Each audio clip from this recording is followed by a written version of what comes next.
자, 이번에는요. 이 김정은 위원장의 위중설, 뭐 사실이 아닌 걸로 이제 판명이 됐죠. 저렇게 영상까지 공개가 됐는데요. 그러나 국내 정치적으로는요. 뒤끝이 남아 있습니다. 보겠습니다. 태영호, 지성호 총선 당선인이죠. 그런데 이렇게 기사가 돼 있습니다. 가벼운 입의 책임론이다. 대북 정보력에도 의문이 든다. 이렇게 기사의 제목이 돼 있습니다. 기억하시죠? 태영호 당선인과 지성호 당선인이 최근에 어떤 얘기를 했는지 여기 또 설명이 돼 있네요. 김정은 제대로 걷지 못한다. 뭐 언론 인터뷰를 통해서 이렇게 밝혔어요. 그리고 심혈관 수술 후 쇼크 사망 뭐 99% 뭐 이렇게까지 얘기를 했죠. 그러나 이거는 다 빗나간 설명이 돼버렸어요. 미확인 정보를 퍼뜨려 혼란을 준 거 아니냐 이렇게 지적하고 있고요. 그리고 또 밑에 부분입니다. 북한을 잘 알 것이란 막연한 기대감이 불씨가 됐다는 거죠. 그리고 북한급 최고위급 정보 접근 가능한 인물 아니다. 이런 주장까지 나오고 있는 겁니다. 그러니까 북한 출신이니까 북한에 대해서 잘 알지 않겠는가라는 기대가 있었는데 그 기대와는 달랐다는 거죠. 두 사람 모두 사과 표명 없이 의혹 여전하다. 지켜보자. 이런 입장을 내놨습니다. 관련 기사 하나 더 보시죠. 태영호, 지성호의 무책임한 발언 사과하라. 이런 얘기 나왔고요. 여기 보면 뭐 이게 쇼를 한 셈이다. 그런 설명을 통해서 뭐 이런 비판도 나옵니다. 근데 여전히 두 사람은 의문은 남아있다. 좀 더 지켜봐야 된다. 그러면서 뭐 사과 대신 여러 가지 또 주장을 다시 한번 내놓고 있는 모습입니다. 그래서 이 얘기 좀 해보겠습니다. 윤경호 의원님. 탈북민, 그러니까 북한 출신에서 남한에서 정착해 살고 계신 분들의 정보력에 대해서는 그동안 어느 정도 기대가 있었던 거죠. 좀 더 알 것이다. 먼저 천지동부에 좀 정통할 것이다. 이런 기대감 속에 이런 분들이 얘기한 거에 대해서 굉장히 무게를 둔 거 아닙니까? 그러나 완전히 헛나갔어요. 그래서 여러 가지 또 뒷말이 나옵니다. 그렇습니다. 헛발질이라는 이 단어로 이번 사태를 이렇게 정리한 저는 그게 눈길이 갔는데 왜 그랬을까를 따져보면 크게 보면 두 가지가 있겠죠. 하나는 존재감을 좀 보여주고 싶어서.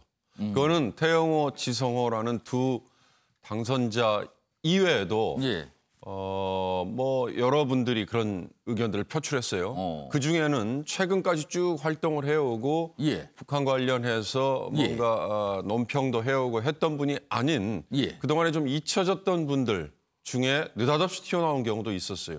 그래서 존재감을 좀 보여주고 싶어서 그랬나, 남들의 관심을 끌고 싶어서 그랬나.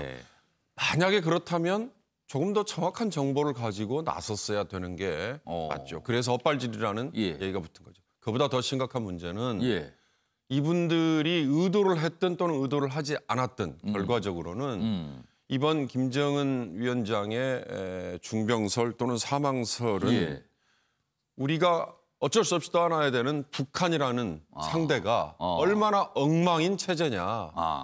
그리고 주먹구구식이고 깜깜이고 그러니까 우리의 정보력이나 이런 걸 떠나서 그 체제가 얼마나 엉망이냐라는 식의 북한에 대한 어찌 보면 부정적인 인식을 심어주기 위해서 이런 것들을 제기하지 않았느냐. 어떤 또 의도가 있지 않았겠는가. 그렇습니다. 그렇다면 이건 정말 심각한 문제다.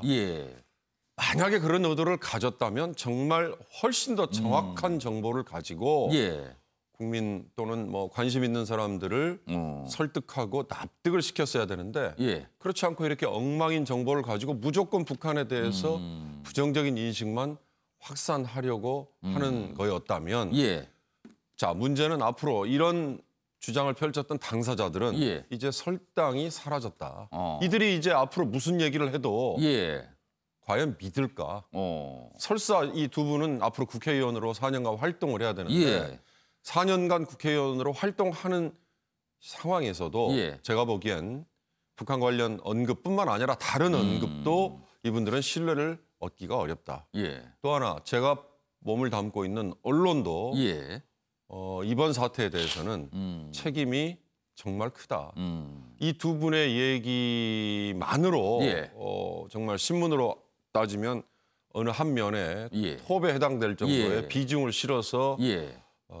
실었어요. 그러니까 이 두 분의 얘기가 그냥 간단하게 가십 정도로 조그만 예. 크기로 다뤄질 수도 있었을 텐데 아마 언론도 제가 말씀드린 의도와 예. 이게 결합이 됐다면 예. 뉴스의 경중에 상관없이 지나치게 크게 다뤄지지 않았을까. 예. 그렇다면 언론 역시 이걸 예. 다루고 증폭시킨 언론 역시도 그런 책임에서 벗어나기는 어려울 것 같다. 결과적으로는 당사자들 언론 다 앞으로 상당히 신뢰를 회복하는데 시간이 좀 걸리지 않겠느냐는 생각이 듭니다.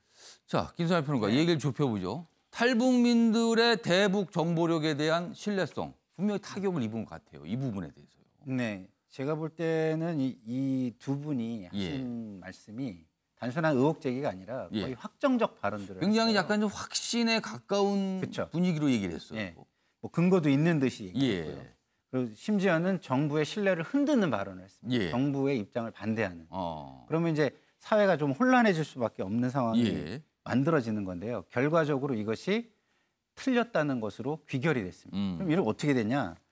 미래통합당 입장에서는 이분들을 현 정부의 대북 정책을 비판할 수 있는 그러면서 효과적인 비판, 다시 말해서 국민에게 좀 더 예. 설득력을 주고 객관성을 가질 수 있는 어떤 일종의 전략 자산으로 영입을 했단 말이에요. 그런 취지가 분명히 있었겠죠. 그렇죠. 근데 그 전략 자산이 완전히 이번에 허당이라는 게 완전히 드러나 버린 아직 거예요. 국회의원으로 취임조차도 안 한 상황인데요. 그렇죠. 지금요. 그렇게 돼버렸기 때문에 굉장히 예. 이 두 분은 굉장히 난감해졌다. 예. 이런 생각이 들고요. 예. 더더군다나 이 두 분이 같은 당에 소속이 돼 있는데 예. 좀 이렇게 말을 좀 의논을 하셔가지고 맞춰가지고 예. 당과 의논해서 냈으면 좋은데 마치 두 분이 경쟁하듯이 했단 말이죠. 그것도 역시 아직은 미숙한 예. 모습 아닌가.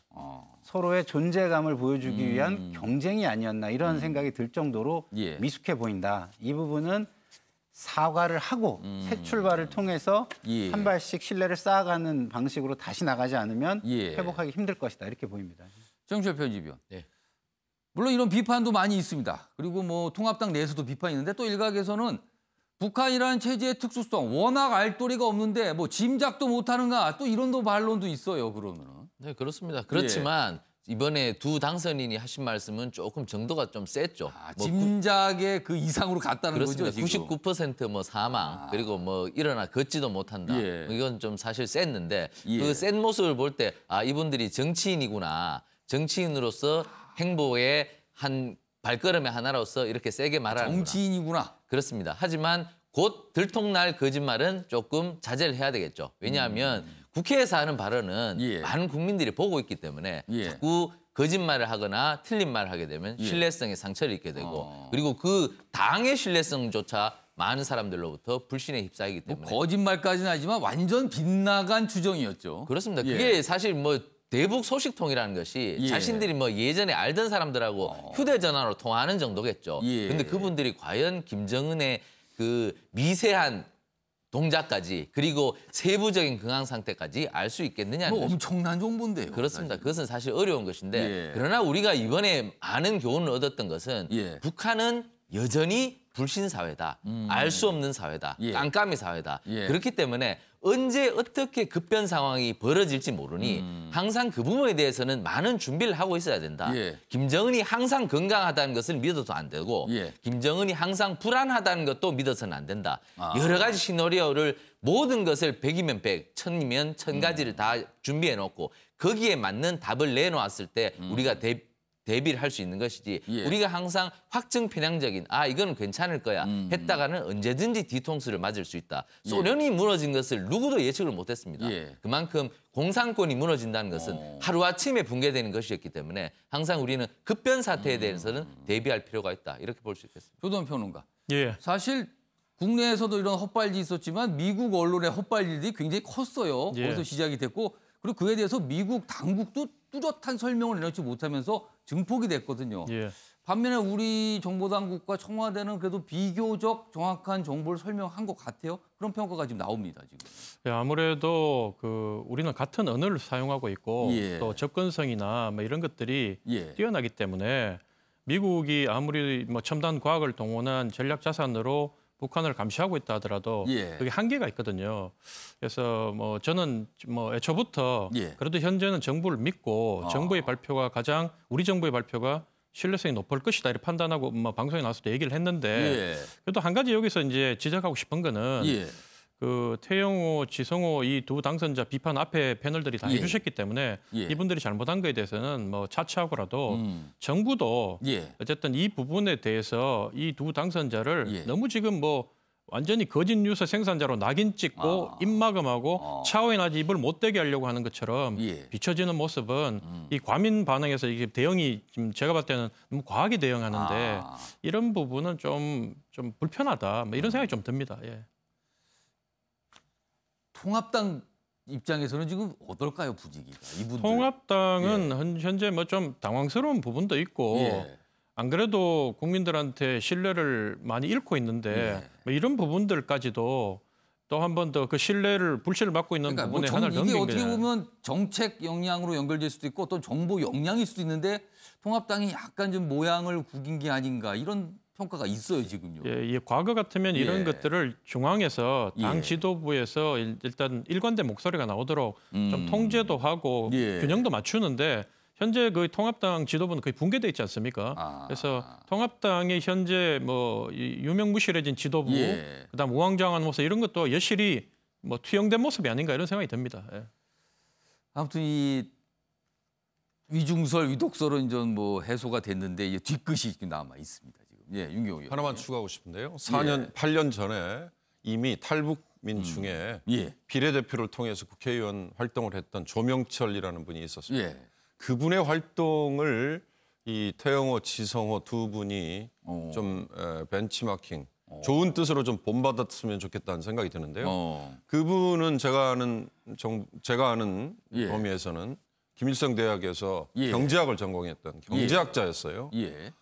그리고 흔히 말하는 뭐 상당히 집안도 당시 김정일 위원장 주변에서 높은 자리에 있었던 분이고, 근데 그분은 정작 예. 남한으로 온 이후에 굉장히 로우키로 활동을 했어요. 대외경제연구원에서 주로 북한 경제에 관한 연구만을 쭉 해왔고 실제 지금 19대 국회에서 국회에 진출한 다음에도 예. 북한 경제에 관해서만 주로 언급을 하고 다니는. 그러니까 태영호, 지성호 이런 분들처럼 나서서 김정은 위원장을 공격하고 북한의 체제를 공격하고 하다 보면 본인이 알지 못하는 정보까지도 약간 과장해서 얘기하는 상황이 생기는데 예. 그 조명철이라는 분은 예. 본인이 아는 범위 그리고 특히 경제에 관한 얘기만 쭉 국회의원 4년 활동을 하면서도 그런 활동을 했던 점을 조금만 찾아보면 금세 알 수 있을 겁니다. 그런 점에서 저는 태영호나 지성호 이 두 당선자가 정보위나 또는 외무통일이나 국방위나 이런 상임위에 가겠다고 손을 드는 것보다는 좀 다른 쪽의 활동을 하면서 가능한 본인이 정말 정확하게 아는 범위가 아닌 정보는 언급을 자제하는 게 앞으로의 활동에 도움이 되지 않을까 그런 생각이 듭니다. 그러고 보니 미래통합당하고 미래한국당에서 이 두 당선인의 상임위 배정을 고민하겠네요. 지금 통상적인 것 같으면은 외교통일위원회, 국방위원회 이런 데 아마 몸담고 일했을 것 같은데 지금 상황이 또 이렇게 되다 보니까 그 부분도 고민이 있을 수 있을 것 같습니다. 한번 어떤 결론이 나오는지 기다려 보겠습니다.